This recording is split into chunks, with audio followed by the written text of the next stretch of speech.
Hello, hi అండి. మళ్ళీ కొత్త సనాతన ధర్మం కోసం తెలుసుకుందాం. సాధారణంగా మనం ఫంక్షన్కి వెళ్ళినప్పుడు ఆకేసి, ఇప్పుడు అలా పెట్టట్లేదు, ఆకేసి అరటాకేసి కూరలన్నీ పెడుతూ చివరిన ఉప్పు ఉంటుంది. చివరిన ఉప్పు వేస్తారు, కూరలన్నీ వేస్తూ చివరిన ఉప్పు వేస్తారు. ఎందుకో తెలుసా? దానికి పెద్ద రీజన్ ఉందండి. మన తెలుగు పద్ధతుల్లో, తెలుగు సనాతన ధర్మంలో భోజనం కూరలు వడ్డిస్తున్నప్పుడు ఉప్పు సరిపోలేదని చెప్పకూడదు. అలా చెప్తే అది లక్ష్మీదేవి వెళ్ళిపోయినట్టు, ఆ పెట్టిన భోజనం ఫలితం ఉండదన్నమాట.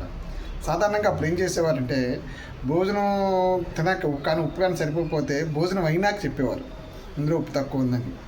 సో అలాగా తక్కువ ఉంటే పక్కన వేస్తారు కాబట్టి అందరూ కలుపుకోవడానికి ఉప్పు పక్కన వేస్తారు. ఉప్పు అనేది లక్ష్మీ రూపం. సో ఇంట్లో కూడా ఉప్పు అయిపోయింది తిండి అనకూడదు, ఉప్పు ఉండగానే తెచ్చుకోవాలి. ఓకేనా? బాయ్.